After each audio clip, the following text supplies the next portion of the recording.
आयांना मी म्हणेन की मुलंच आहेत फक्त. तर असं नाही की त्यांना त्या गोष्टी कळल्या नाही पाहिजेत किंवा त्यांचं नॉलेज नाही पाहिजे. त्यांनी ह्या गोष्टीचं नॉलेज दिलं पाहिजे. उठूही शकत नाही एका जागेवरून.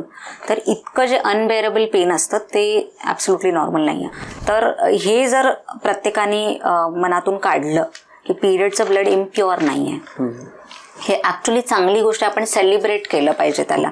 बऱ्याचदा मुलीच जातात किंवा महिला जातात आणि ते खूप असं व्रॅप करून दिलं जातं आणि उलटी केस जिथे दारूची बाटली सरेआम लोक घेऊन फिरताना दिसतात. म्हणजे पहिली गोष्ट, यंग कुठल्या पण मुलीमध्ये पिरियड थांबणं म्हणजे काय तर प्रेग्नन्सी. कारण सुरुवातीला पिरियडचे प्रॉब्लेम एवढे नसायचे. हाय, हॅलो आणि नमस्कार. आजपासून आपण एक नवीन सिरीज सुरू करतोय, शाळेचा तो पिरियड. बेसिकली या गोष्टीमध्ये आपण अशा काही विषयांवर चर्चा करणार आहोत, अशा काही विषयांवर डिस्कशन करणार आहोत जे की विषय बोलायला थोडेसे अवघड असतात, खूप कमी वेळा बोलले जातात किंवा ते शाळेत जनरली जास्त करून शिकवले जात नाहीत, त्यांच्यावर तेवढा फोर्स केला जात नाही शाळेत शिकवताना.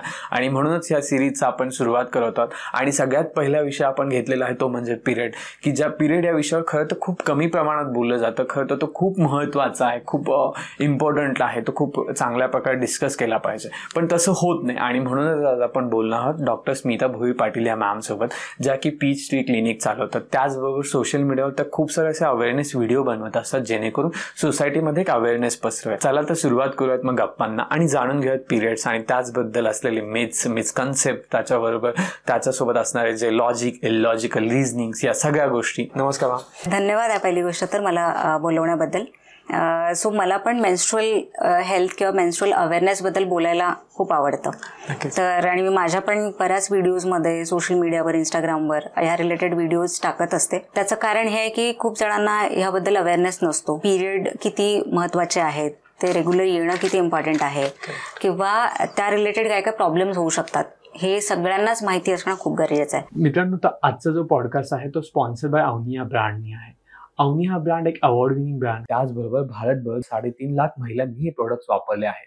Avni tested, eco friendly, plastic free, chemical free products आहेत. त्यांच्या रियुजेबल पॅड्स आणि पॅन्टी लायनरला पॅटर्न ग्रँट झालेला आहे. Organic cotton disposable pads, menstrual cups, intimate wipe अशी फुल रेंज ते प्रोव्हाइड करतात. डिस्पोजेबल किंवा रियुजेबल, तुमच्या कम्फर्टनुसार तुम्ही फुल रेंज प्रोडक्ट एक्सप्लोअर करू शकता त्यांच्या वेबसाईटवर www.myavni.com. त्याचबरोबर फ्लिपकार्ट, अमेझॉन इकडेही ते प्रोडक्ट अवेलेबल आहेत. गोळाबेरीज 12 हा कोड वापरून तुम्ही 12% डिस्काउंटही घेऊ शकता. जसं मग मी आज अवनीबद्दल सांगितलं, तर अवनीतर्फे तुम्हाला एक छोटंसं gift hamper. Thank you so much. जसं आम्ही पण आमच्या क्लिनिकमध्ये बरेच जे काही केमिकल फ्री प्रॉडक्ट, स्पेशली जे menstrual hygiene related chemical free किंवा एन्व्हायरमेंटल जे फ्रेंडली आहेत, एन्व्हायरमेंटल फ्रेंडली प्रॉडक्ट्स आहेत, त्याबद्दल बरंच प्रमोट करत असतो. तर डेफिनेटली म्हणजे मी हे यूज करेन आणि thank you for the gift. Thank you आणि स्पेशल थँक्स टू अवनी. तुम्हालाही अवनीचे जसे प्रॉडक्ट्स हवे असतील तर नक्कीच गोळाबेरीज 12 हा कोड वापरू शकता आणि प्रॉडक्ट्स घरपोच मागवू शकता. नाही, जसं तुम्ही बोललात की पिरियड हा खरं तर खूप महत्त्वाचा टॉपिक आहे, पण तितकाच तो निग्लेक्ट केला जातो किंवा तितकाच तो उघडपणे बोलला जात नाही. बऱ्याचदा असं होतं की मुलींना सुद्धा पिरियड्स आले ना तर त्या आईच्या पदराखाली जाऊन त्या गोष्टी सांगितल्या जातात, अशा उघडपणे बोलल्या जात नाहीत. किंवा घरात पण आपण तिला पाळी आली आहे किंवा तिला वेगळं बसायचं, या गोष्टींपासून ती सुरुवात होते किंवा त्याच्यासाठी वेगवेगळे टर्म्स आहेत असे वापरले जातात. तर म्हणून मला ती प्रोसेस जाणायची आणि तीच आपल्या प्रेक्षकांपर्यंत पोहोचायची. तर मला सगळ्यात पहिलं विचारायला आवडेल की मासिक पाळी म्हणजे नेमकं काय असतं किंवा ते कुठले चेंजेस होतात शरीरात आणि ती पाळी येते. सो ह्याला म्हणतात ही मेन्स्ट्रुअल सायकल. सायकल म्हणजे एखादी गोष्ट रिपिटेटिव्हली जी होते, तर एव्हरी मंथ मध्ये जे होणारी असते, म्हणून त्याला सायकल असं म्हणतात. मेन्स्ट्रुअल सायकल पहिली गोष्ट तर काय येते हे सगळ्यांनाच माहिती करणं गरजेचं आहे. सो प्रजनन क्रियेसाठी किंवा रिप्रोडक्शनसाठी ही मेन्स्ट्रुअल सायकल गरजेची आहे. जशा आपल्या शरीरामध्ये दुसऱ्या क्रिया होतात, म्हणजे ही पण एक सिस्टीम आहे, रिप्रोडक्टिव्ह सिस्टीम आहे, डायजेस्टिव्ह सिस्टीम आहे. सो जशा अशा डिफरंट सिस्टीम्स आहेत, तशीच एक सामान्य सिस्टीम आहे ती. त्यामुळे त्याचा पहिला गोष्ट तर टॅबू असलाच नाही पाहिजे. आणि ही खूप महत्त्वाच्या प्रोसेससाठी पाळी येत असते, हे सगळ्यांना जाणून घ्यायला पाहिजे की हे प्रजननासाठी, हे प्रजनन होणं खूप इम्पॉर्टंट आहे. जर पाळी रेग्युलर होत असेल किंवा त्याचे काही प्रॉब्लेम नसतील तरच ते रेग्युलर होणार आहे. पहिली गोष्ट आपण सगळं समजून घेऊया की पाळी एक्झॅक्टली येते का. लोकांना असं वाटतं की ते ब्लड का जातं. अगदी सिम्पल गोष्टी ज्या अगदीच माहिती नाही आहेत लोकांना. तर महिलांची आणि पुरुषांची रिप्रोडक्टिव्ह सिस्टीममध्ये खूप डिफरन्स आहे. महिलांच्या शरीरामध्ये कारण बेबीला कॅरी करावं लागतं शरीरामध्ये, म्हणून बऱ्याच गोष्टी, बरेच हॉर्मोन्स त्याच्यासाठी रिस्पॉन्सिबल असतात. आणि मग हे सगळं करण्यासाठी, प्रिपरेशनसाठी ही सगळी गोष्ट होत असते. तर एक मी म्हणेन की एक जी गोष्ट आहे ती कदाचित कोणाला माहिती नसेलच.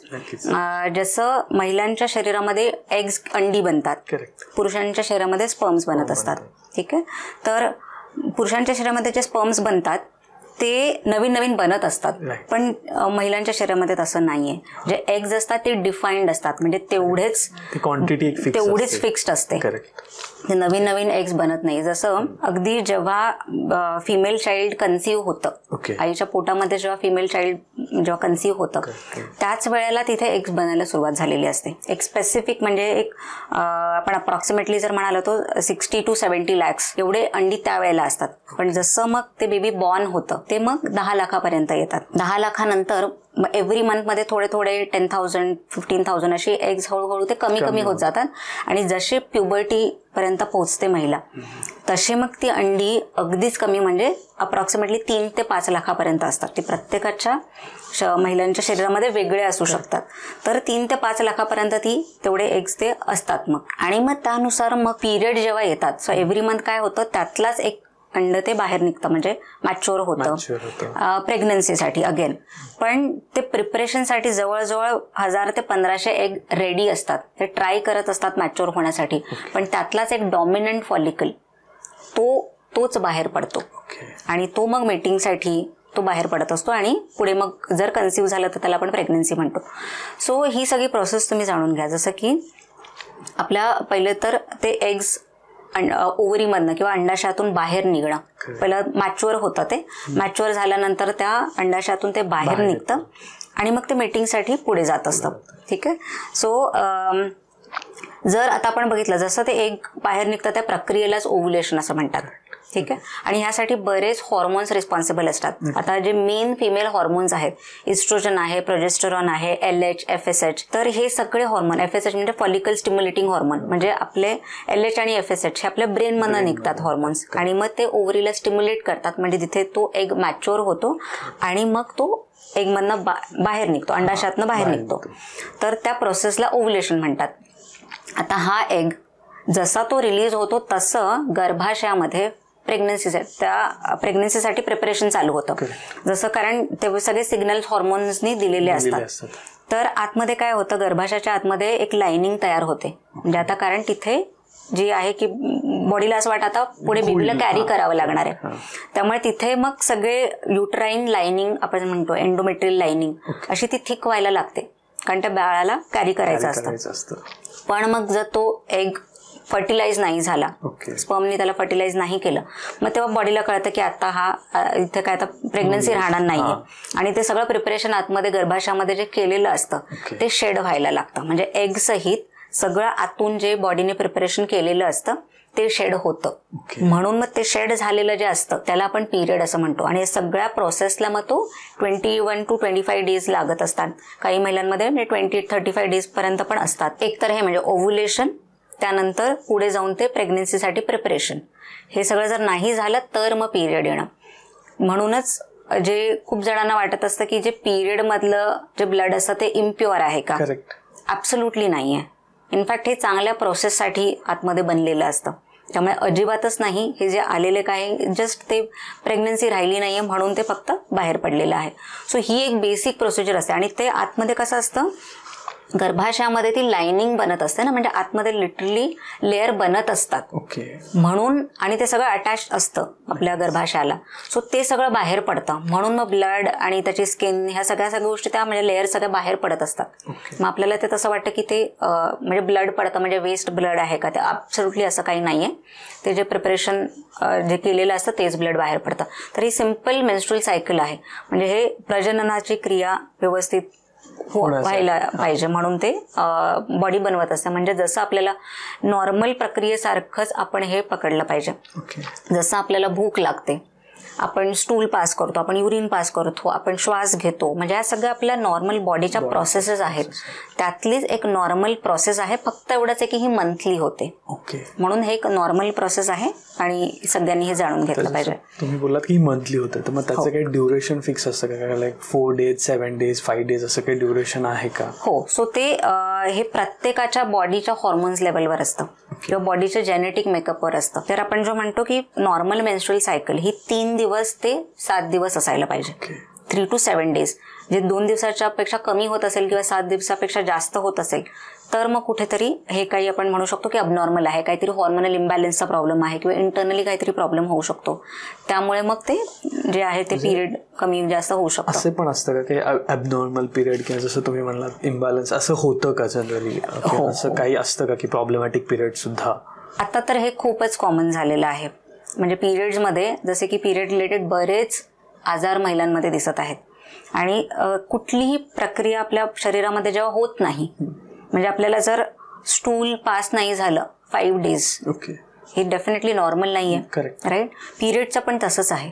तुमचे पिरियड डिले होत आहे, तेवढंच आहे की ते लगेच दिसत नाही किंवा त्याचा डिस्कम्फर्ट इमिजिएटली जाणवत नाही. पण कुठलाही जर हॉर्मोन तो इम्बॅलन्स झालेला आहे, त्यामुळेच आहे की पिरियड्स आपले व्यवस्थित येत नाही आहेत. पण खूप जणांना कसं वाटतं की त्याचा इमिजिएट इम्पॅक्ट दिसत नाही. जसं स्टूल पास नाही झालं त्याचा डिस्कम्फर्ट लगेच जाणवायला लागतो.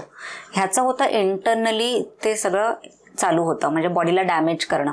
जेव्हा आता हे सगळे लाईन्ड अप असतात हॉर्मोन्स, ते जर त्यांनी प्रत्येक हॉर्मोनने आपापलं काम केलं तर मग बरोबर ते मंथली सायकल येणार आहेत. कधीतरी होतं की काही स्ट्रेस असेल, फिजिकल ऍक्टिव्हिटीज खूप जास्त झाल्या असेल तर थोडंफार पुढे मागे प्रत्येक महिलेच्या बाबतीत हे होतं. पण जर अगदीच आलेच नाही पिरियड, म्हणजे प्रत्येकाने समजायला पाहिजे की काहीतरी प्रॉब्लेम आहे आणि त्यामुळेच पिरियड्स येत नाही आहेत. सो डेफिनेटली बोलता बोलता तुम्ही थोडंसं बोलात की पेनफुल पिरियड पण असतात. मग नॉर्मल आणि पेनफुल याच्यात काही फरक आहेत का किंवा ते काय असतं वेगळं? हो. सो आता पेनफुल पिरियडमध्ये कसं माइल्ड पेन प्रत्येक महिलेला होत असतं. कारण ही प्रोसेस जसं आता आतमध्ये जसं आपण डिस्कस केलं की युटराईन लाइनिंग एक बनलेली असते आणि बॉडीला ती बाहेर काढे, आतमध्ये राहिलं नाही पाहिजे, नाहीतर मग इन्फेक्शन होऊ शकतं. सो ते सगळं बनलेलं प्रिपरेशन बाहेर काढण्यासाठी युटराईन मसल्स, गर्भाशयाचे मसल्स असतात ते कॉन्ट्रॅक्ट होतात, ते बाहेर काढण्यासाठी. ते सगळं ब्लड बाबा बाहेर निघालं पाहिजे. तर त्या पिरियडमध्ये थोडासा पेन सगळ्यांनाच होतो, त्याला माइल्ड क्रॅम्पिंग म्हणतात. खूप महिलांना अजिबातच पेन होत नाही. पण हे दिस इज व्हॉट नॉर्मल इज, म्हणजे हे नॉर्मल पिरियड आहे. पेन न होणं किंवा खूप माइल्ड पेन होणं असंच आयडियली असलं पाहिजे. पण आमच्याकडे बरेच असे पेशंट्स येतात ज्यांना खूपच पेन होतं, म्हणजे अगदीच पेन किलर घ्यावे लागतात, इंजेक्शन्स घ्यावे लागतात, पेन अगदी अनबेरेबल असतं, ते एका जागी म्हणजे उठूही शकत नाही एका जागेवरून. तर इतकं जे अनबेरेबल पेन असतं ते ॲब्सोल्युटली नॉर्मल नाही आहे. त्यामागे नेहमीच काही ना काहीतरी कारण असू शकतं. जसं असे बरेच आजार आहेत, म्हणजे आतमध्ये जर गर्भाशयामध्ये कुठली गाठ झाली असेल किंवा गर्भाशयाचे कुठलेही आजार असतील, स्पेशली एक एंडोमेट्रिओसिस म्हणून एक आजार आहे, ॲडिनोमायोसिस म्हणून आहे, किंवा फायब्रॉइड आहे, फायब्रॉइड म्हणजे गाठ होणं. तर असे काही आजार असतील किंवा काही कधी पोषक तत्वांची कमतरता असते, तर अशा आजारांमध्ये पेनफुल पिरियड्स होऊ शकतात. त्यामुळे पेन होणं ह्याला नॉर्मलाइज नाही केलं पाहिजे. तर होत असेल तर टेस्ट करून, इन्व्हेस्टिगेशन्स करून किंवा सोनोग्राफी करून पाहिलं पाहिजे की पेन होण्याचं कारण काय आहे. आणि कारण हे बऱ्याच वेळा होतं की पेनफुल पिरियड म्हणजे खूपच नॉर्मलाइज केलं जातं की नाही पेन आम्हालाही झालं. हे युजली कसं आता फ्रेंड्समध्ये डिस्कस होतं, कोणी म्हणतं मलाही पेनफुल असतात पिरियड, मग ते समजलं नाही मलाही, मग ते तेवढंच पेन आहे. पण याच्यावरच मला विचारायला आवडेल की जनरली आपण अशा कंट्रीत राहतो, भारतात राहतो म्हटलं असं होतं की आपल्याला काहीतरी झालं की आपण डॉक्टरकडे जातो. पण एखाद्या मुलींनी किंवा मुलींनी जनरली पिरियड संदर्भात डिस्कशन करायला कधी डॉक्टरकडे गेलं पाहिजे किंवा कधी गायनेकोलॉजिस्टकडे गेलं पाहिजे आणि ते डिस्कस केलं पाहिजे गोष्टी? सो एकतर मेन्स्ट्रुअल सायकल किंवा मेन्स्ट्रुअल हेल्थबद्दल मी म्हणेन की ते स्कूलपासनं चालू झालं पाहिजे. आणि काही अशा गोष्टी असतात त्या म्हणजे as a part of education असलं पाहिजे. पण असं बऱ्याच वेळा ते होत नाही. आणि डॉक्टरकडे आपण केव्हा जातो, म्हणजे डॉक्टरकडे जातो की प्रॉब्लेम होत असेल तरच जाणार आपण.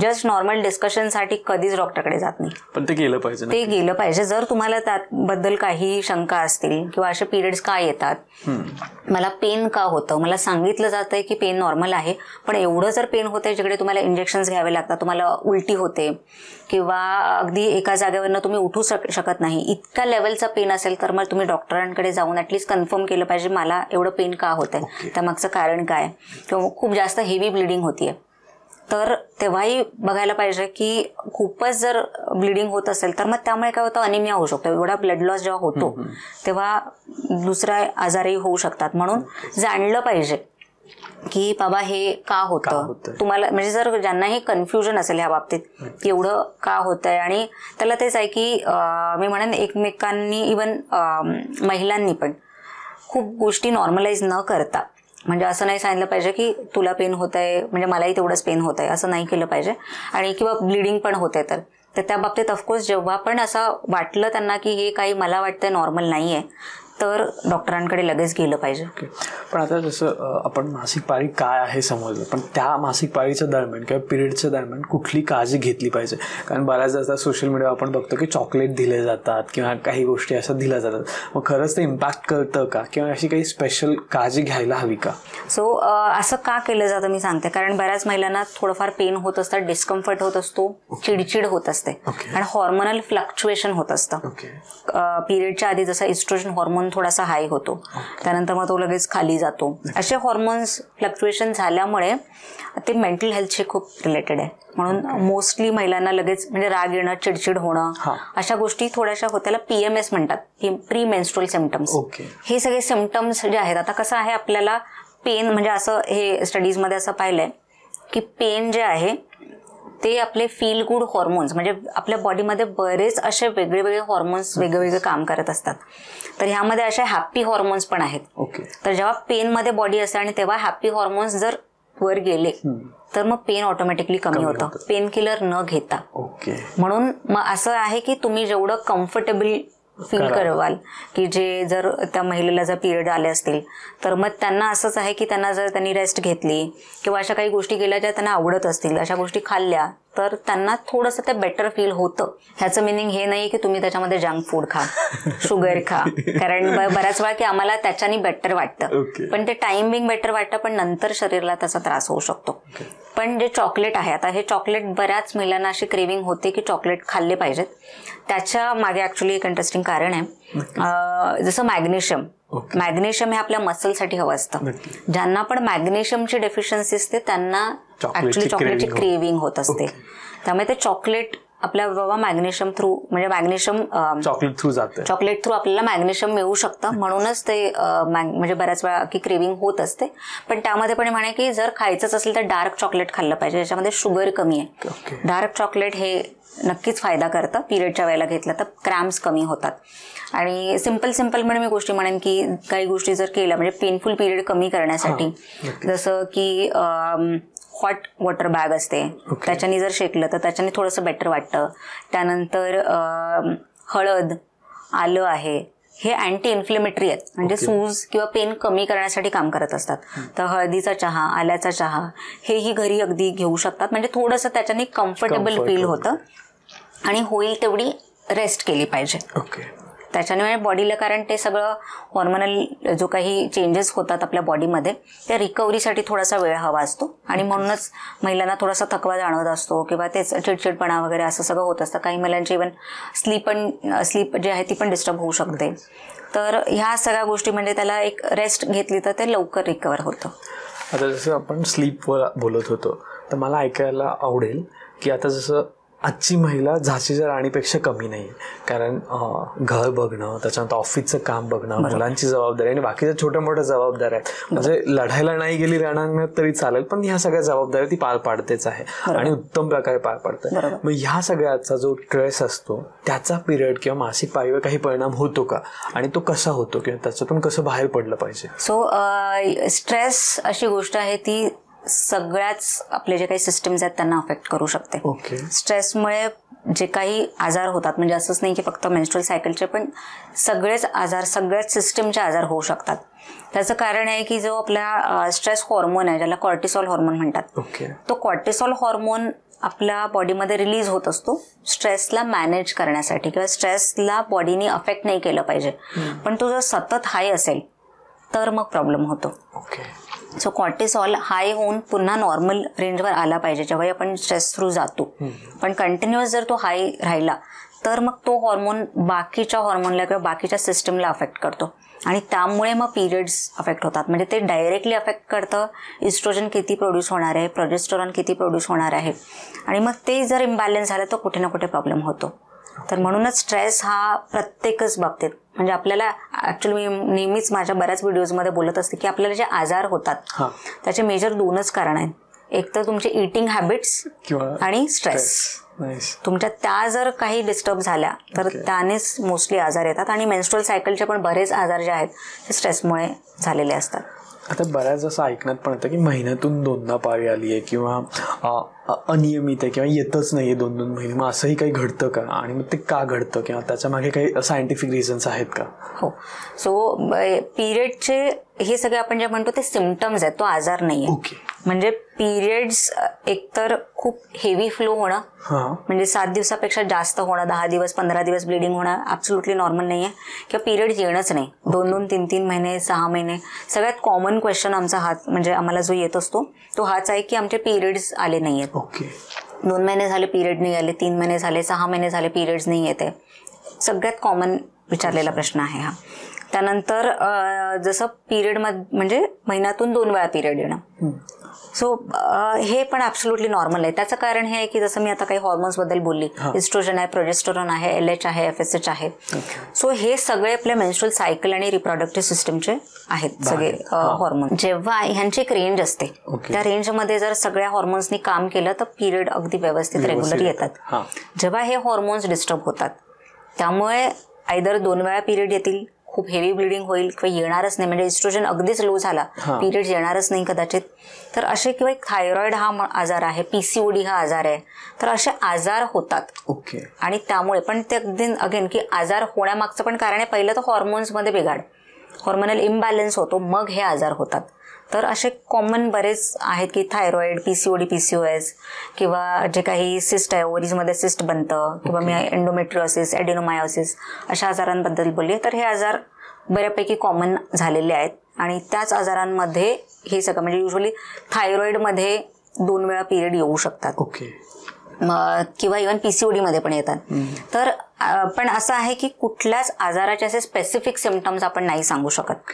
आमच्याकडे असे पेशंट आहेत की ज्यांना PCOD आहे आणि पिरियड्स आलेच नाही आहेत, किंवा असे पण पेशंट आहेत PCOD असून त्यांना 2-2 वेळा पिरियड झाले आहेत, किंवा खूप हेवी पिरियड झालेले आहेत. थायरॉइडमध्ये असे पण आहेत बरेच जण की ज्यांना खूपच हेवी ब्लिडिंग होते, किंवा असे पण आहेत ज्यांना पिरियड्सच आलेले नाही आहेत. तर प्रत्येकाच्या बॉडीनुसार सिम्पटम्स वेगळे असतात. आपण हाच आजार असेल असं नाही सांगू शकत, पण ह्या नॉर्मल काय आणि अबनॉर्मल काय आहे हे प्रत्येकाला जाणलं पाहिजे. आणि त्यानुसार मग जर जेव्हाही जाणवतं की काहीतरी अबनॉर्मल आहे, महिन्यातून 2 वेळा पिरियड येणं हे तर डेफिनेटली नॉर्मल नाही आहे, किंवा पिरियड येणंच नाही 2-2 महिने, 3-3 महिने, हेही नॉर्मल नाही आहे. तर हे जाणून मग डॉक्टरांकडे गेलं पाहिजे.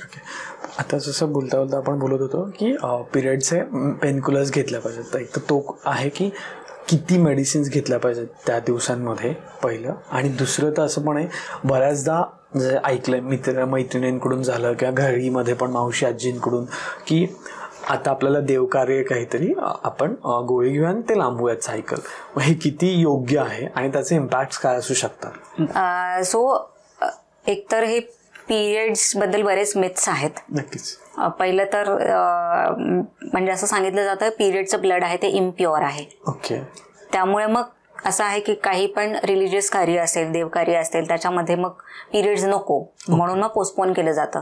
दुसरं आहे फॅमिलीमध्ये काहीतरी फंक्शन आहे, लग्न कार्य आहे, किंवा असं काही असेल ज्याच्यामध्ये पिरियड्स युजली असं वाटतं की नाही आलेले बेटर, कारण डिस्कम्फर्ट होत असतं, पेन होत असतं, ब्लिडिंग होत असते, त्रास होतो. त्यामुळे मग असं आहे की ते पिरियड्स आयदर लवकर येऊन गेले पाहिजेत किंवा मग पोस्टपोन केले पाहिजेत, आणि त्यासाठी मेडिसिन्स मग ते घेतले जातात. किंवा मग घरामध्ये असंही सांगितलं जातं की पिरियड झाले असतील तर पिकल म्हणजे लोणच्याला हात लावू नका, पापड जे आहेत अशा गोष्टींना हात लावू नका. तर ह्याचं कारण आहे की त्याचं एक ते मिसकन्सेप्शन आहे की पिरियड ब्लड इम्प्युअर म्हणून म्हणजे ट्रीट केलं जातं. तर हे जर प्रत्येकाने मनातून काढलं की पिरियडचं ब्लड इम्प्युअर नाही आहे, हे ऍक्च्युली चांगली गोष्ट, आपण सेलिब्रेट केलं पाहिजे त्याला.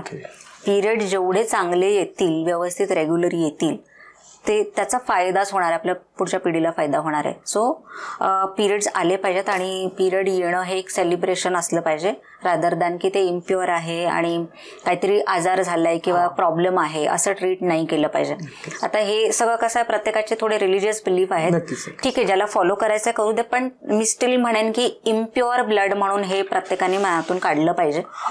हे जस्ट कारण प्रेग्नन्सी जेव्हा राहते तेव्हा तेच लाइनिंग्स बनलेले असतात, तिथेच ते बाळाची ग्रोथ होते, मग आपण त्याला सेलिब्रेट करतो. राईट, जेव्हा प्रेग्नन्सी राहते ते सेलिब्रेट केलं जातं. पण मग तीच जर लाइनिंग शेड झाली तर त्याला आपण इम्प्युअर ब्लड का म्हणतो? राईट, त्याला डेफिनेटली नाही म्हणलं पाहिजे. तर हे सगळं मिथ आहेत. म्हणजे असं काहीच नाही की पिरियडच्या वेळेला लोणच्याला हात नाही लावायचा किंवा पापडांना हात नाही लावायचा. ॲब्सोल्युटली असं काही नाही आणि त्याचा काहीच अफेक्ट होतच नाही, अजिबात नाही. सो मेडिसिन घेऊन डिले करणं, पहिली गोष्ट तर कुठली गोष्ट तुम्ही डिस्टर्ब करता बॉडीमध्ये, एक हॉर्मोन आपलं काम करत आहे त्यावेळेस तुम्ही मेडिसिन घेतलं आणि त्याला सांगितलं तू काम नको करू किंवा त्याला ओव्हर आपण ऍक्टिव्ह करतो, ह्याच दोन गोष्टी होतात. आयदर पिरियड लवकर येतात किंवा मग ते डिले केले जातात. तर एक नॉर्मल प्रोसेसला आपण डिस्टर्ब करतो, म्हणजे सिंथेटिक हॉर्मोन घेऊन मग त्या प्रोसेसला डिस्टर्ब केलं जातं.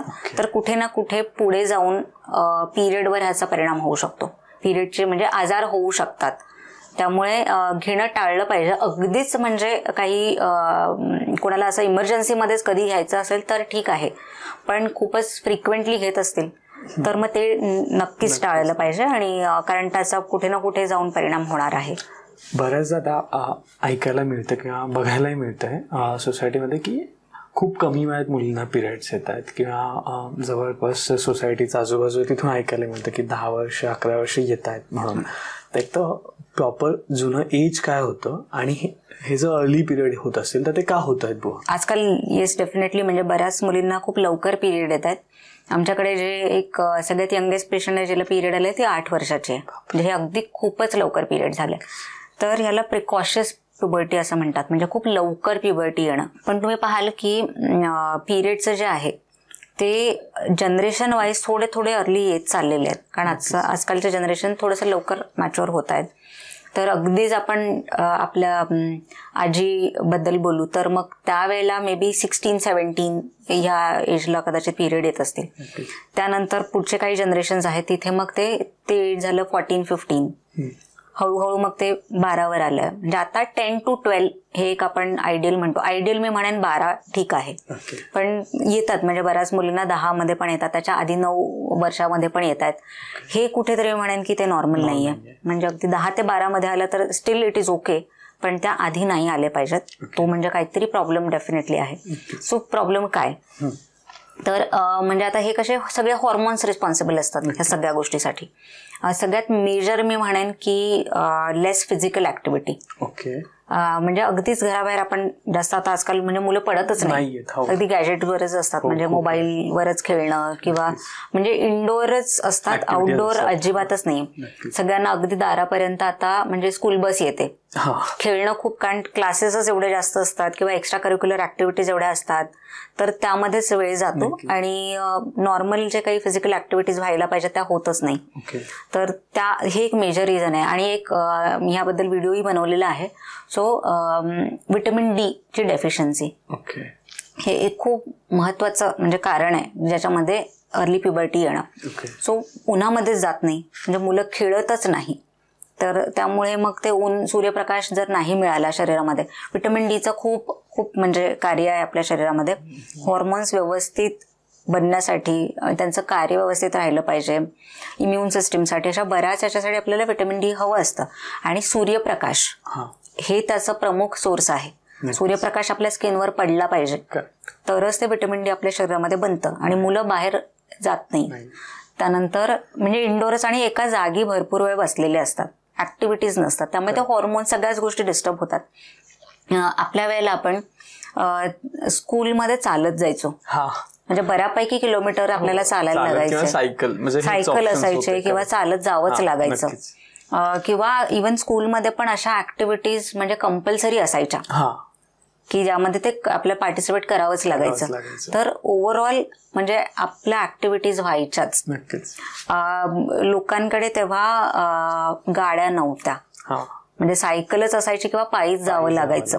आता असं आहे की प्रत्येकाच्या घरामध्ये गाडी आहे, थोडंही कामं करता आणि त्यांना असं वाटतं की मुलांना त्रास का, म्हणून थोडंही जाण्यासाठी कुठेही जाण्यासाठी गाडीवरच जाणं, अगदी 1 किलोमीटर पण जायचं असेल तर गाडीवरच जाणं. चालणं खूपच कमी झालेलं आहे. सो फिजिकल ऍक्टिव्हिटी कमी झालेल्या आहेत. आणि दुसरं आहे की मग जंक फूडचं हे खूप वाढलेलं आहे. हो नक्कीच. आता आपण म्हणजे हे नॉर्मलाइज केलेलं आहे की आठवड्यातून 1-2दा बाहेर खाणं इट इज ॲब्सोल्युटली नॉर्मलच. म्हणजे नाही खाल्लं तर म्हणजे त्याची चेष्टा केली जाते. ज्या घरात नाही खात म्हणजे लोक, तर मग तिथे त्यांना असं की बेसिकली म्हणजे एकदा बाहेरचं खाणं किंवा बाहेरचं म्हणजे चांगल्या हॉटेलमध्ये जाऊन खाणं हे एक स्टेटस सिम्बॉल पण झालेलं आहे की आपण. आणि बऱ्याच जणांना वाटतं की आपल्या मुलांना ह्या सगळ्या गोष्टी आम्हाला नाही मिळाल्या तर मुलांना आपण दिलं पाहिजे. पण ह्याचा परिणाम होतोय, कारण मग सॉफ्ट ड्रिंककडे खूप कल आहे. पिझ्झा, बर्गर म्हणजे या सगळे असे जे काही रिफाईंड किंवा प्रोसेस फूड्स असतात, पॅकेज फूड हे खूप खाल्ले जातात आणि घरचं होम कुक फूड हे खूप कमी झालेलं आहे. तर ते अजिबात देऊ नये का, तर असं नाहीये. कमी प्रमाणात तुम्ही देऊ शकता, पण खूप फ्रिक्वेंटली नाही दिलं पाहिजे, कारण त्यांच्या तेवढ्या ऍक्टिव्हिटीज नाही आहेत, तेवढं ते प्रोसेस नाही करू शकत किंवा त्याचा त्रास होतो मग त्यांना. तर म्हणून चाइल्डहुड ओबेसिटी पण खूप कॉमन झाली. लहान मुलं आजकाल म्हणजे ओबीज आहेत, ओव्हरवेट आहेत, इव्हन डायबिटीज सारखे आजार व्हायला लागलेले आहेत. आणि मग त्यामुळेच ते हॉर्मोन्स पण चेंज होत आहेत. आता मला विचारायला आवडेल की एका पिरियड सायकलमध्ये मॅक्सिमम किंवा मिनिमम असं काही आहे का, नंबर ऑफ पॅड्स इतके यूज केले पाहिजेत किंवा इतके असले पाहिजेत? कारण आता आय गेस त्यात पण थोडंसं रिव्हॉल्युशन येत आहे. म्हणजे पहिलं कापड होतं, आता पॅड मध्ये मध्ये येत आहेत, आता मेन्स्ट्रुअल कप आलेत आणि पुन्हा लोक कॉटन कडे वळत आहेत. तो काय आहे एक सगळा?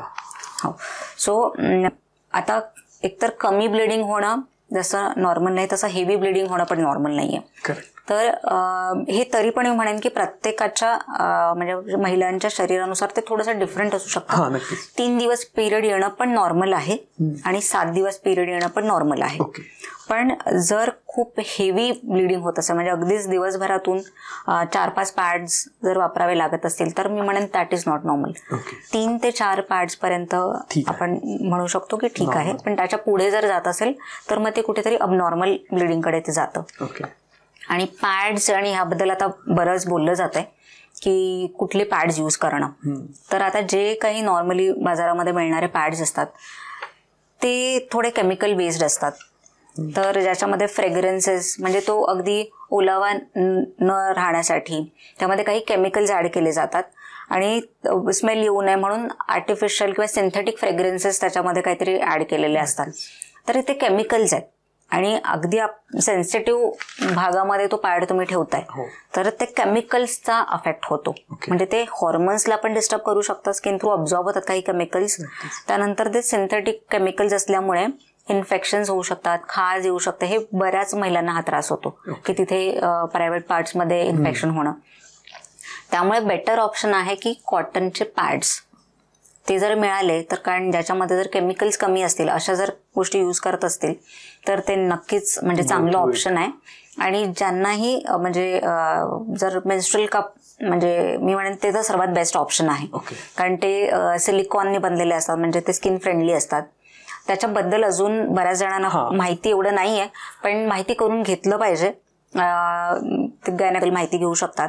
इनफॅक्ट व्हिडिओज पण आहेत बरेच ह्या संदर्भात, तर त्याची माहिती क्रांती ठरेल. कारण कपड्यापासून पॅडवर यायलाच लोकांना खूप दिवस लागलेत आणि अजूनही बऱ्याच ठिकाणी नाहीयेत पॅड. तर त्याच्यापासून जर पॅड थ्रू कपवर जायचं म्हणजे ते खूप मोठं रिव्हॉल्युशन असेल किंवा खूप लोकांना तो अवेअरनेस करणं खूप गरजेचं राहील. नक्कीच. आणि मी अजून एक महत्वाचं कारण, पॅड म्हणजे जे काही नॉर्मल पॅड्स असतात तिथून कॉटनचे पॅड्स किंवा मेन्स्ट्रुअल कपवर शिफ्ट होणं म्हणजे आपण एन्व्हायरमेंटल पोल्युशन कमी करतो. कारण त्यामध्ये प्लॅस्टिक्स यूज केलं जातं जे डिग्रेड होतच नाही, खूपच वर्ष जातात हो, खूप वर्ष जातात ते मला पर्टिक्युलर जे प्लास्टिक असतं त्याला डिग्रेड होण्यासाठी. म्हणजे आपण कुठेतरी पोल्युशनमध्ये ते ॲडअप करतो जेवढे आपण ते सगळे पॅड्स वापरतो. याच्यावरून पण मला एक मुद्दा आठवेल की मध्ये पुण्यामध्ये एक रेड डॉट मोहीम चालू केली होती की तुम्ही ते रॅप करून प्रॉपरली डिस्पोज करायला देऊ शकता.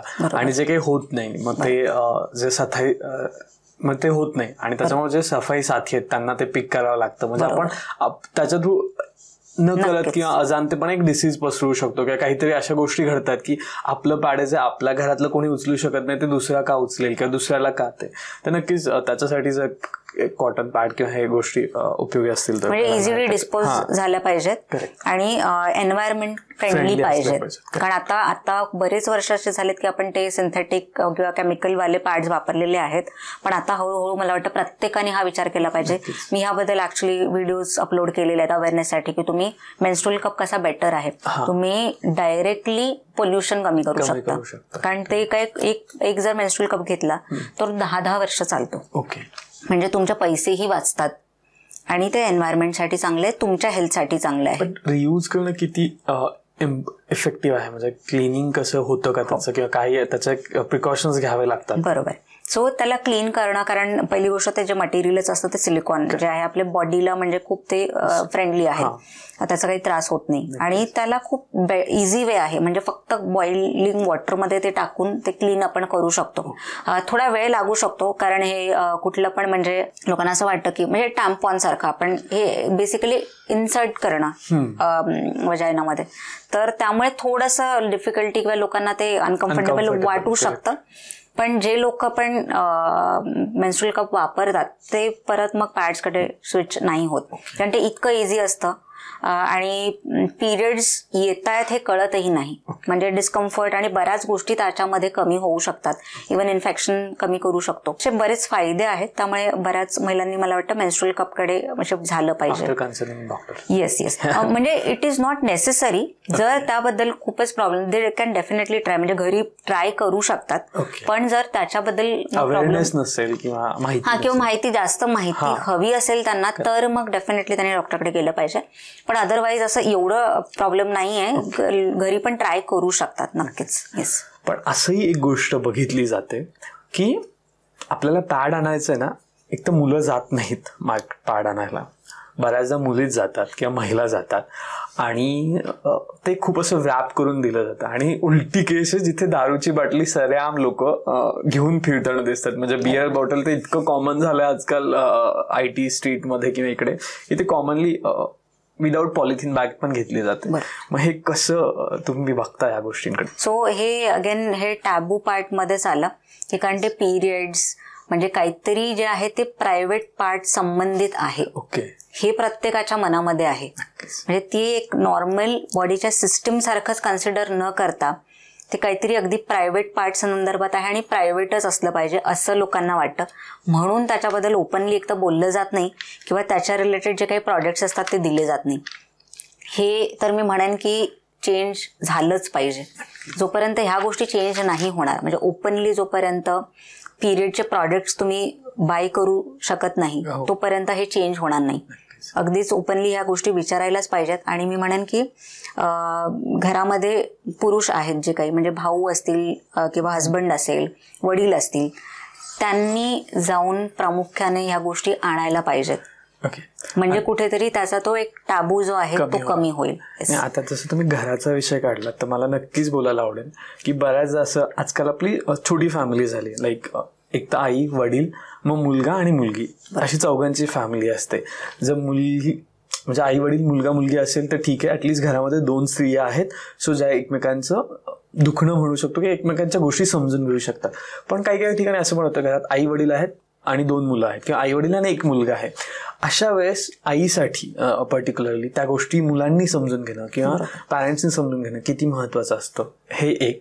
आणि दुसरं अशी गोष्ट की घरामध्ये पर्टिक्युलर कुठल्या एजमध्ये आणि मुलांमध्ये हे डिस्कशन कसं करायला पाहिजे किंवा हे मुलांना शाळेत नाही शिकवलं जातं किंवा आत्तापर्यंत शिकवलं नाही गेलं तितक्या वेजनी किंवा तितक्या चांगल्या वेळेने, तर ते मुलांपर्यंत पोहोचवण्यासाठी आपण ते कसं स्टार्ट केलं पाहिजे डिस्कशन करणं. सो एकतर हा टॉपिक पहिलं तर स्कूलमध्ये शिकवलेला जास्त बेटर आहे. आणि असं नाही की हे बायोलॉजीमध्ये हे शिकवलं जातं, पण ते एवढं डिटेलमध्ये, कारण तेवढे टीचर एफर्ट्स घेत नाही ते सगळं शिकवण्यासाठी.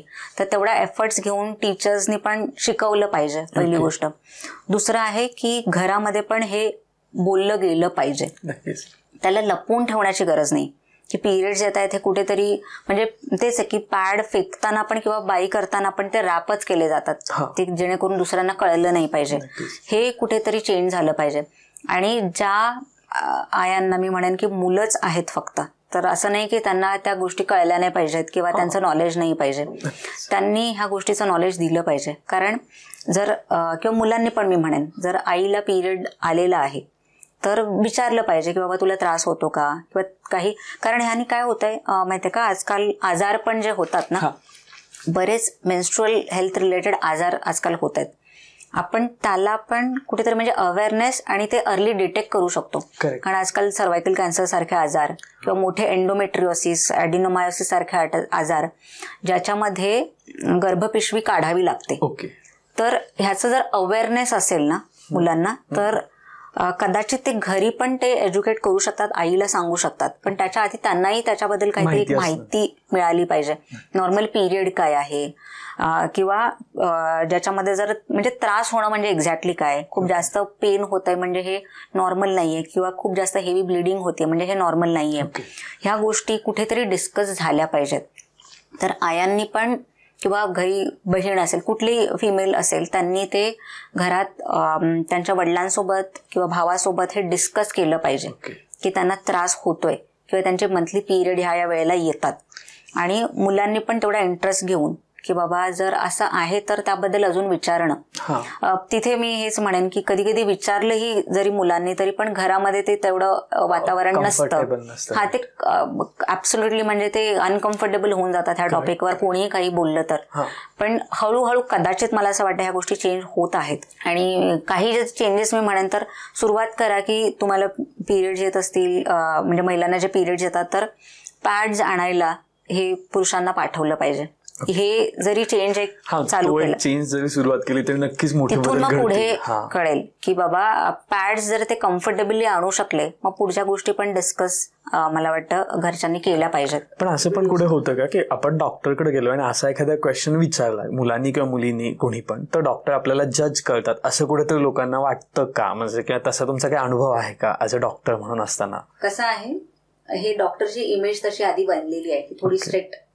आता थोडं चेंज होत आहे. जसं मी तर नक्कीच म्हणेन माझ्याकडे येणार आहे किंवा आमच्या क्लिनिकमध्ये येणारे पेशंट बऱ्यापैकी कम्फर्टेबल असतात. कारण आम्ही तेवढं कम्फर्टेबल त्यांना करतो की तुम्ही जेवढ्या गोष्टी आम्हाला सांगाल तेवढं आम्ही बेटर ट्रीटमेंट करू शकतो. तर कुठेतरी पिरियड्स थांबणं म्हणजे पहिली गोष्ट, यंग कुठल्या पण मुलीमध्ये पिरियड थांबणं म्हणजे काय तर प्रेग्नन्सी. कारण सुरुवातीला पिरियडचे प्रॉब्लेम एवढे नसायचे, त्यामुळे महिला ह्या गोष्टी डिस्कस नाही करत की बाबा मला पिरियड येत नाही हे मी कसं सांगू.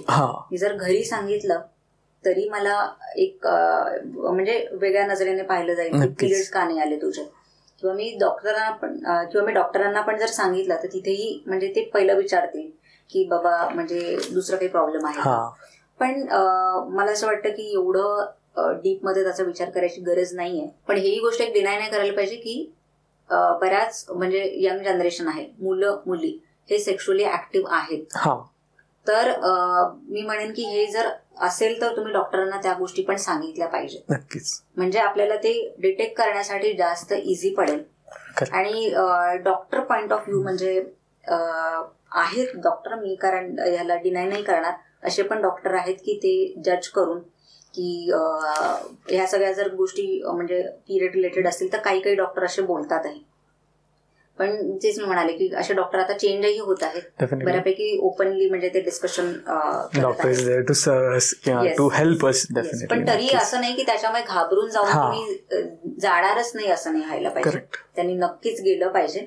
आणि पिरियड अफेक्ट झाले म्हणजे कसं आहे की पिरियडकडे काय पाहिलं जातं की एकतर फक्त रिप्रोडक्शनसाठी हवेत किंवा प्रजनन होण्यासाठी किंवा मूल होण्यासाठीच गरजेचं आहे. हा एक जो एक कन्सेप्ट आहे किंवा हे थॉट आहे हा काढला पाहिजे. महिलांच्या शरीरामध्ये पिरियड्स रेग्युलर येणं, कारण हे जर निसर्गाने पिरियड्स दिलेले आहेत, काही हॉर्मोन्स जे झाले पाहिजेत त्याचे कारण आहे. नक्कीच इस्ट्रोजन हॉर्मोन किंवा बाकीचे म्हणजे मेन जो फिमेल हॉर्मोन आहे, तर त्याचं ऍक्च्युली काम हे पण आहे की महिलांच्या शरीरामध्ये हार्ट हेल्थ व्यवस्थित होणं. म्हणून तुम्ही ओव्हरऑल बघाल तर हार्ट अटॅक जास्त कॉमन कोणामध्ये? पुरुषांमध्ये असतात. कारण महिलांमध्ये कमी आहे just because of oestrogen hormone. तर हे प्रत्येकाने मी म्हणेन की किती व्यवस्थित ते पिरियड आले पाहिजेत हे लक्षात घेतलं पाहिजे. पिरियड रेग्युलर आले, तुमचे बोन्स व्यवस्थित राहतात, हार्टला प्रोटेक्ट केलं जातं, वजन नियंत्रणात होतं आणि मेंटल हेल्थ व्यवस्थित राहते. त्यामुळे फक्त प्रजनन नाहीये, तुमच्या बाकीच्या पण हेल्थवर त्याचा इम्पॅक्ट पडू शकतो. म्हणून पिरियड्स जे आहेत ते रेग्युलर आलेच पाहिजेत. जर डिस्टर्ब होत आहे तर इमिजिएटली डॉक्टरकडे गेलं पाहिजे. आता एक विचारायचं की बऱ्याचदा गाव आणि शहर या गोष्टींमध्ये खूप तफावत आहे, लाईक पिरियड किंवा मासिक पाळीमध्ये. ॲटलिस्ट आजकाल शहरांमध्ये आपण ह्या गोष्टी बघतोय, पॅड बघतोय किंवा मेन्स्ट्रुअल कप बघतोय, त्याच्यानंतर त्या गोष्टी थोड्याशा डिस्कस केल्या जातात. पण गावा साईडला ह्या गोष्टी अजिबातच बोलल्या जात नाहीत किंवा त्यांना अजूनही तसंच आहे, एखाद्या कुठेतरी घरामध्ये साईडला बसवलं जात आहे, त्यांचा स्वयंपाक वेगळा होतोय.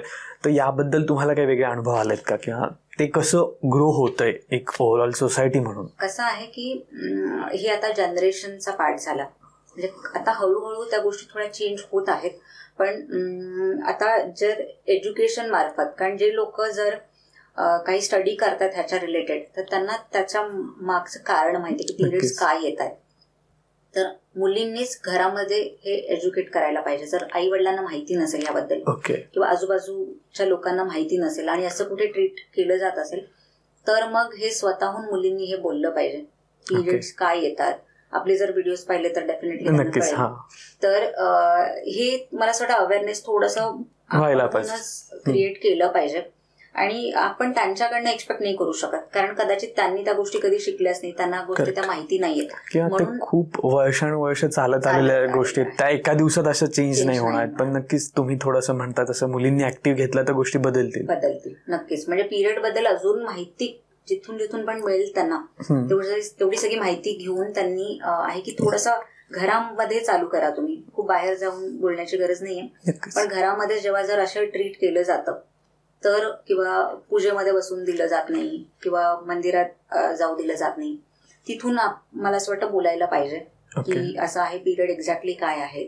आणि जर त्यांना ते नसेल जमत, मग आई वडिलांना डॉक्टरांकडे घेऊन जाणार. त्यांना तिथे डॉक्टरांनी कदाचित सांगितलं तर अजून व्यवस्थित कळू शकतं. पण ह्या गोष्टीला जर मी म्हणेन की एज्युकेशन सिस्टम थोडंसं रिस्पॉन्सिबल आहे. आपली एज्युकेशन सिस्टम अजून बेटर व्हायला पाहिजे. नक्कीच. कारण मला असं वाटतं ते पण बरोबर, कारण इतकं 10-12 वर्षाच्या मुलाला ह्या गोष्टी इतक्या ब्रॉडली नसतात कळत, की डिफरन्सच नाही करत मुलं आणि मुलींमधलं इतकं ब्रॉडली. त्यावेळेसच त्याच्या मनावर जर हे संस्कार केले तर नक्कीच ह्या गोष्टी वेगळ्या आउटपुट घेतील आणि वेगळ्या चेंज होतील. कारण ज्यावेळेस त्या वयात त्यांना माहिती नाही, एकदम मोठं झालं हे काहीतरी वेगळंच आहे किंवा काहीतरी अनहेल्दी आहे, अनहायजेनिक आहे असं कळतं. त्यावेळेस तो पर्स्पेक्टिव्ह तसा बनतो. पण एकदा सेम एजला ते शिकवलं, सेम एजला ते दोघांनी बंबार्ड केलं, तर नक्कीच त्याचे इम्पॅक्ट वेगळे असतील.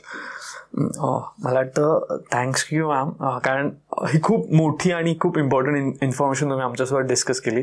कारण मला पण यातल्या बऱ्याचशा गोष्टी मी म्हणेन आज नव्याने कळल्या. आणि हे ॲक्च्युली एक थोडंसं वेगळ्या गोष्टी असतात किंवा वेगळ्या गोष्टी आहेत हे कळलं. कारण फक्त आम्हाला पण माहिती पिरियड म्हणजे ओके ब्लड फ्लो होतो आणि ह्या गोष्टी होतात, पण डिटेल सायंटिफिक गोष्टी आज आम्हाला तुमच्याकडून करायला आणि त्याच्याबद्दल खूप खूप धन्यवाद तुमचे. त्याचबरोबर प्रेक्षक, तुम्हालाही कसा हा एपिसोड वाटला आणि तुम्हालाही अजून पिरियड्सबद्दल कुठले मिसकन्सेप्ट तुमच्या साईडला आहेत किंवा अशा गोष्टी फॉलो केल्या जातात त्या कमेंटमध्ये सांगायला विसरू नका. त्याचबरोबर तुम्ही जर चॅनलला सबस्क्राईब केलं नसेल तर एकदा सबस्क्राईब करा, कारण ते फ्री असतं. आणि या पुढच्या व्हिडिओमध्ये अशा कुठल्या टॉपिकवर बोलायला आवडेल ते नक्कीच सांगा. धन्यवाद.